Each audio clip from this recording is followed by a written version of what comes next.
Hey,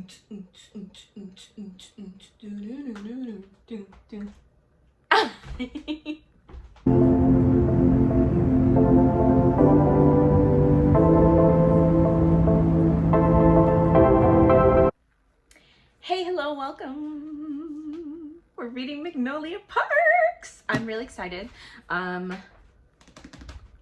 Why? Because I'm not sure. I was torn between 3 books, and then this one just it said read me. So here we are, and we're gonna read it, and I'm really excited because this is a very well-known book, and I just watched a video where some random stranger on the interwebs told me that she was obsessed with this, and that motivated me. So I feel that I must not only read but finish this book today, and I think I can do it. This is about some socialites in London, and I've always been confused about what this book is about because the cover doesn't make any sense to me, like not even a little bit. Apparently it's about a girl named Magnolia Parks who's a socialite. I feel like that feels like a cartoon name, but we're gonna get over that. And she and BJ Ballantyne have this like toxic relationship, and that's all I really know. But there is more of a blurb in here, so I'm gonna read it to you. It says, she is a beautiful, affluent, self-involved, and mildly neurotic London socialite. He is Britain's most photographed bad boy who broke her heart. Magnolia Parks and BJ Ballantyne are meant to be, and everyone knows it. She dates other people to keep him at bay. He sleeps with other girls to get back at her for it. But at the end of every sad endeavor to get over one another, it's still each other they crawl back to. Only now their dysfunction is catching up with them, pulling at their seams and fraying the world they've built. A world where neither has ever let the other go completely. As the cracks start to show and secrets begin to surface, Magnolia and BJ are finally forced to face the formidable question they've been avoiding all their lives. How many loves do you really get in a lifetime? Okay, let's do this. It's been 3 seconds. Can we talk about this dedication page? I, for some reason, like never remember to look at dedication pages. And then I see those Instagram reels where they like put up like their best dedications. And I'm like, I wish I paid more attention. So anyways, here it is. Because this is for the 2018 version of me who wanted to throw in the towel and become a history professor because creative rejection is hard on the heart. Also for that version of you who nearly gave up on the thing you were made to do because creating is so costly. But here we are, like Glennon says, we can do hard things. The writer in me is obsessed. Okay, let's read. My coffee back in my bed at 3. You're too sweet for me.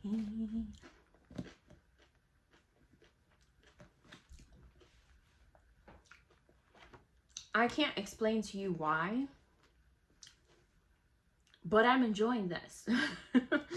I've never actually, like, any romance book that I've ever read where the characters are too obviously in love with each other right from the beginning of the book is something that I typically don't enjoy. I think because, like, I'm kind of like a slow burn girly, like, it's very satisfying when they get together finally, but it's like I like the feeling of the anticipation and like I can't wait for it to happen, and then it happens and I'm like, all right, well, that was great, moving on. That's how I feel. Like I've been watching this show Brooklyn Nine-Nine, and I've been waiting for the 2 characters to get together, and they finally did, and now I'm like, all right, well, that was unsatisfying. Like, I don't care. I don't know, maybe I'm toxic, but I just like that anticipation. That has nothing to do with this book anyways, because there is no anticipation in this book. Sorry, I can't stop thinking about the fact that my bun is like slanted to the left. It's really bothering me. Okay, Probably no one could tell the difference except for me, but it's fixed and I can focus now. Magnolia Parks. I guess there is an aspect of longing between the two characters. Even though they're obviously like in love with each other and they obviously know it, but it's more like he broke her heart and we're not really sure what he did to break her heart. So there's that like little mystery aspect of like what happened, where's the reveal. And it's like they love each other and they can't stay apart and they're still friends, but when are we gonna get together? That's where I'm at right now. I've only read 3 chapters, so not much. It's literally just like kind of world building, like building an understanding of their relationship, of their world that they live in. Magnolia has like that Mean Girls-esque mom who doesn't care about anything, and that's why they're able to get away with what they get away with. And also like their friendships and the status of like her love life outside of BJ.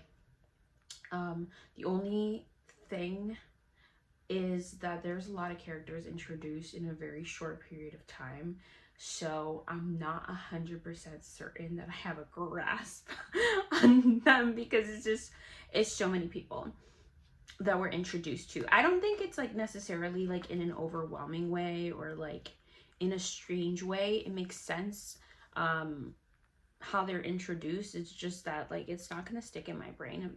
I'm probably gonna have to like continue through the world to understand all these characters. I also just noticed that what the all right, I guess I'm gonna go ahead to get that fixed, because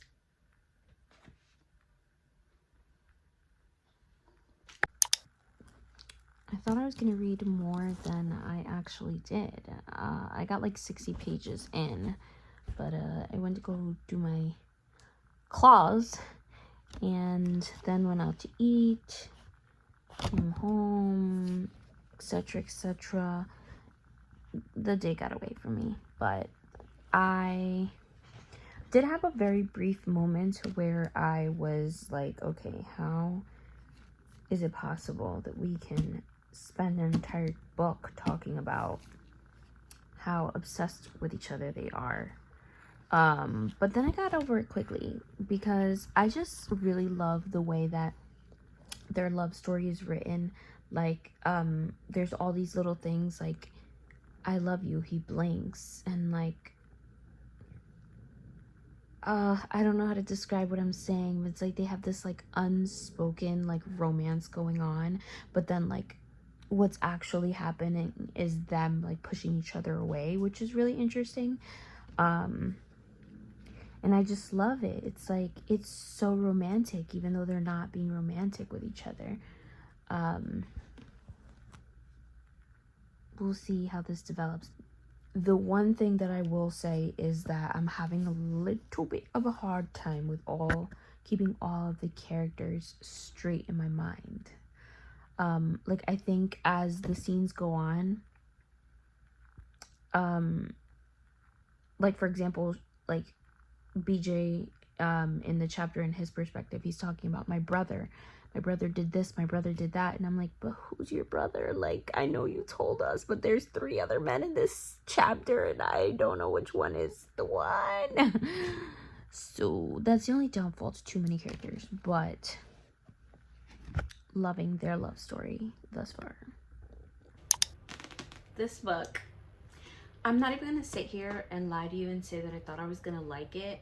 Obviously I hoped I would, because why would I pick up a book that I don't hope to enjoy?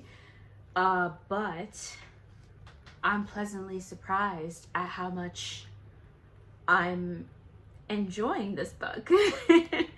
I'm like 160 pages in, and this is like a 400 and something page book, so a little bit less than halfway through. And I don't know, it's just the way that like she writes that Jessa Hastings writes, like, their love story, it gets to me. Like, they have this little, like, language that they just understand each other. Like, she gives him a nod or a look, and he interprets the look to mean something specific that she wants it to mean. And they, like, you get both characters' point of views, so you know that they understand each other's, like, love language. And it just, it's so beautiful. Sometimes it's a little infuriating though, because I'm just like, all right, so why don't you just get your ish together, stop sleeping around, BJ, and then, you know, it could just work out. And there is like the one moment where she's like, okay, you know, maybe we could fix things, and goes to do it, and he's already messed up. Ah! It's infuriating. This is unacceptable! You know what else is infuriating? There's this character, Tom England, and I want to ship him so hard. He's the sexy billionaire, he's a pilot, he's good looking, everyone wants to be with him, and I'm just like, I know I'm not supposed to ship him with Magnolia, but I do. And it's giving me mixed feelings, because obviously I'm supposed to be shipping BJ, and I do ship BJ, but it's just the way that he is so, like, just easy breezy with her. He does the little, like, puts his finger under her chin and lifts it up to kiss her, and I'm like, oh, fangirling so hard right now. Like, if you don't want him, I'll take him, girl. Let's bring him over. Yeah, I think the one thing that I don't really care for in this book, like, I wouldn't say that it bothers me necessarily. Like, there's a chapter where she kind of talks about it a little bit much, but Magnolia Parks, like, she's a socialite, and she's supposed to be like the it girl of London, and you know, she wears like designer clothes, and she knows all the designer, and she knows what everyone else is wearing, and like throughout the book, every scene she describes in detail the exact like pieces of clothing that each character is wearing. And in my head, I'm like, I just don't care, probably because I'm uncultured and I don't know what those things look like. I wonder if I could Google it. Maybe I'll try Googling something, but also it doesn't really matter. I also think it's interesting because from my understanding, the next book in this series is called Daisy Hates, and I think they alternate between Magnolia Park's perspective and Daisy Hates' perspective. And so I was expecting Daisy Hates to be like a friend in her friend group or something like that, and she's not. She's kind of this like mysterious figure. I still don't understand why she's important yet, but it seems like they're building up to why she's important. And obviously she's going to be, because she is a whole book, duh, hello. But even if I didn't know that the second book was going to be about her, there's definitely like this little like mystery aspect to it. Other than that, I will say there was one chapter that gave me the ick, because they're talking about how BJ and Magnolia Parks met, and he's talking about like, oh, the first time I ever saw her, she was 4 years old and I was 6, and I was like, I'm gonna stop you right there. What?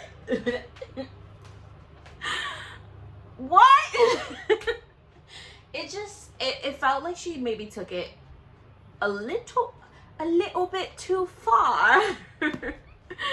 That was gross, okay? And it kind of gave me the ick, and I couldn't enjoy like a whole entire chapter after I got through that, because I was like, that's no, children, no, keep it up. Okay, I'm getting myself worked up, but the ick is gone now, thank God, and let's hope it does not return. I matched my bed. Anyways, I've come here to report that this book is messy. Messy, and I love it. That's all. That is all I have to say. This is a mess. Messy, messy, messy, messy, messy friend group. I'm so excited. Also, I feel like I'm maybe, potentially, possibly, for sure, shipping the wrong people. I can't help it. Oh,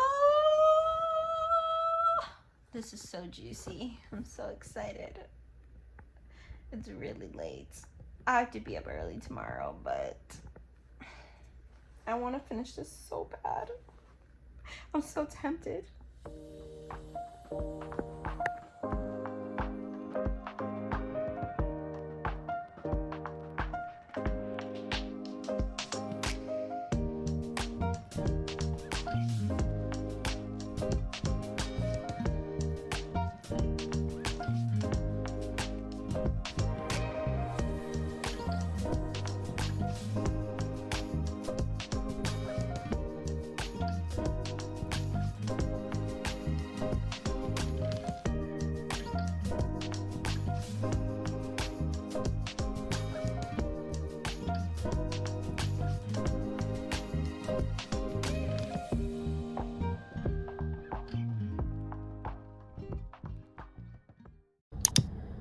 I'm kind of sideways, but I think we'll be okay.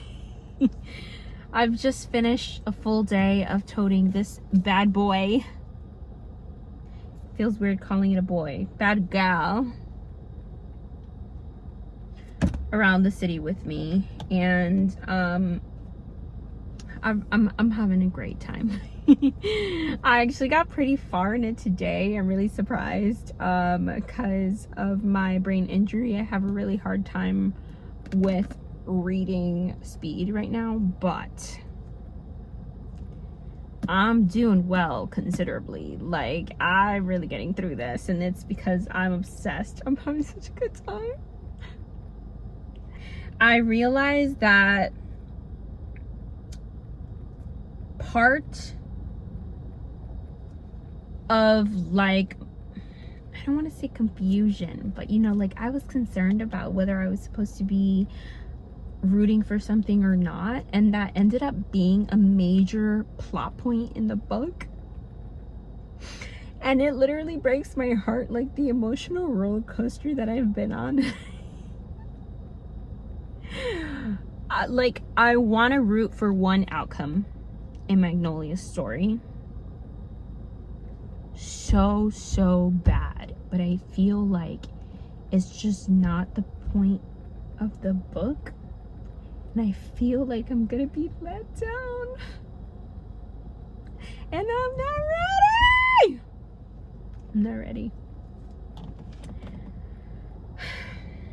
That being said, I really love the characters in this book.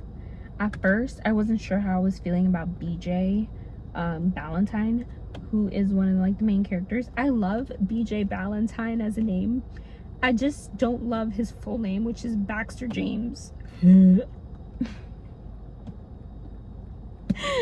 He should stick to BJ. And I also like Beej. Like, they have good nicknames in this book, but it is confusing because, like I said before, I have a hard time keeping up with all the characters, and then on top of there being so many characters, like, in the friend group and all their relationships, on top of that, ooh, I'm losing my voice, on top of that, they all have nicknames, and they, like, interchange between BJ, Beej, Pales, Marciali, Mars. They make logical sense with their names, but it's just so many of them that it's, like, hard to keep track, and I get confused about who is brothers with who and who is the friends with who. There's also, like, all this other side stuff going on, and so now I'm really excited for the Daisy Hates book, because it seems like her family is a little bit what's the word, they're into some shady stuff, I guess. So her books, I'm sure, are going to be so interesting. And the second book is a Daisy Hates book, so I can't wait for that. I think I will go upstairs and binge the rest of this book and then reward myself by ordering the second book, which is Daisy Hates. Because I'm obsessed and I can't stop thinking about it. That being said, right now where I am in the book, I am really loving, oh, that's what I was talking about. I distracted myself. I love the male characters in this book so much. Like, I'm obsessed with them. I'm obsessed with every single one of their dynamics with Magnolia Parks, and I'm obsessed with like their friendships and how they're messy. Am I toxic for saying that? I love it, but it's messy. There's this one scene. It's like a kind of a throwback, I guess. I can't find it. I know it's one of these tabs, but the point is that it's just, it's the writing that I love in this book. Sometimes I get a little bit confused. For example, she was saying that one of the characters snogged another character, and I was thinking that it meant like punched them, and then it didn't make sense in context, and then I realized it meant more of like a kiss. So that confuses me. And then also she does this thing sometimes where she writes like very like conversationally, so like half sentences, like thoughts, and that confuses me a little bit. But other than that, just the way that she describes love in this book, it's just so beautiful, and none of it is like said, right? So there's this one scene where they're at a party and she's talking about how she feels loved like in the little things. Like, they're not even talking to each other at the party, but they are there together, they're standing next to each other, and it's like the little way that he puts his arm around her while he's talking to his friends, or like the way that he hasn't like moved his hand from the small of her back and things like that. And it's so swoon worthy. I'm also obsessed with, I keep talking about this and then getting distracted. Two characters that I love. BJ Valentine, because he's just so not serious, and I can't stand him sometimes, because like he literally self-sabotages. Like, it's so freaking toxic the way he continues this cycle, and he has moments that he's able to redeem himself, and he always finds a way to mess it up. Literally hurts my heart. Like, I'm on an emotional roller coaster. Like, just when you think things are gonna work out, they just don't, and it's his fault. He can't stop. He's unstoppable. That, the emotional roller coaster aside though, I just think the way that he can just like absolutely cannot be serious about anything and is like so boyish is so charming and so cute. And in the same way, like, I'm so obsessed with him, I'm also so obsessed with this other character, Tom England, because he's like way older than everyone else. He's a pilot. He's like sexy, sophisticated, serious. He's not as like jokey as BJ, and it's just like so hot. And then the way that they're like, honestly, my favorite relationship in this book is the relationship between Tom England and BJ Valentine, because it's the way that like they want to hate each other, but they just can't. Like, I want to hate you, Tom, so bad, but you're just such a good guy. He's like, if we weren't in this weird ass situation, I probably would want to shank you too. I don't know. I love them, their dynamic, not as a couple, because they're not a couple, but you know, BJ Valentine's like overall relationship with Tom England. Anyways, I've been rambling for an extremely long time. I'm probably gonna have to edit some of this out. But I'm obsessed. I am going to bring this upstairs and finish it. I can't see myself, honestly. It would have to have a really sucky ending for me to not give this 5 stars. And even if the ending sucked, I still would probably end up ordering the second book because, like, hello, we're almost done here and I had a fantastic time.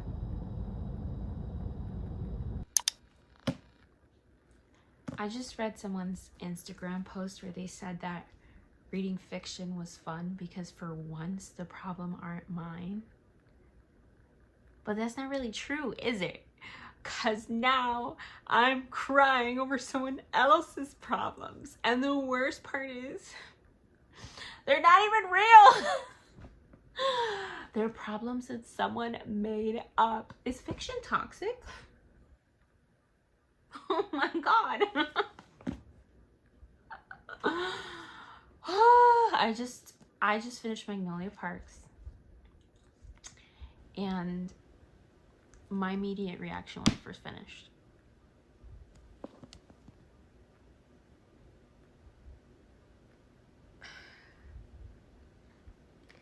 I just finished. Why? I just want to understand why no one warned me. Magnolia. My girl, my good sis. Chapter 64 took my heart, broke it into 4 pieces, put it in a shredder, fed it to a dog, threw it up, and handed it back to me on a plate.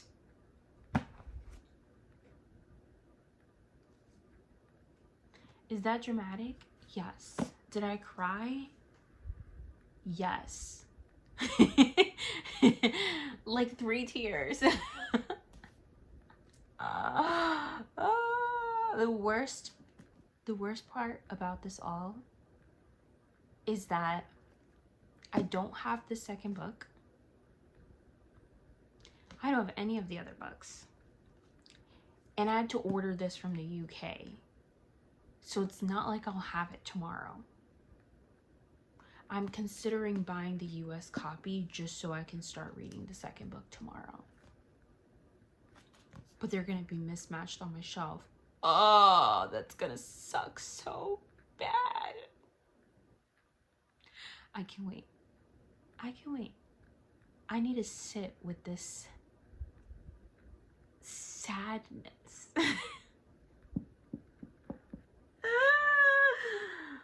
I can't even function. I can't even say anything. I just, first and foremost, I'm not gonna say I knew all along the ending, but I had a sneaky suspicion leading into it. I was still shocked. I had a sneaky suspicion and it still shocked me. That was crazy. That was cray-cray. Just when you think. Just when you think.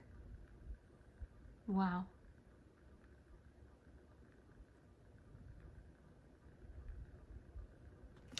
You should have listened to me, Magnolia. Anyways, I'm done here.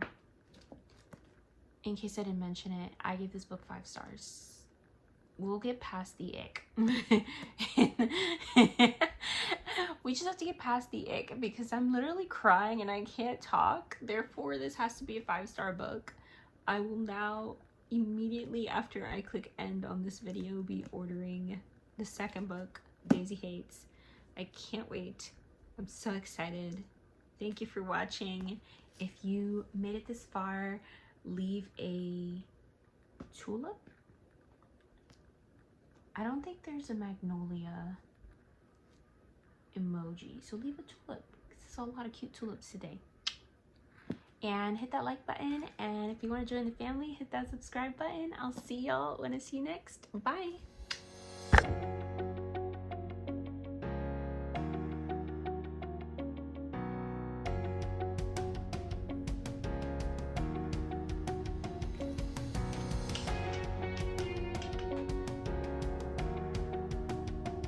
That wasn't as smooth as I thought it was gonna be.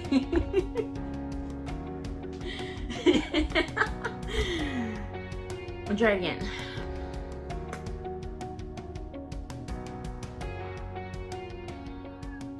If you can't see the title.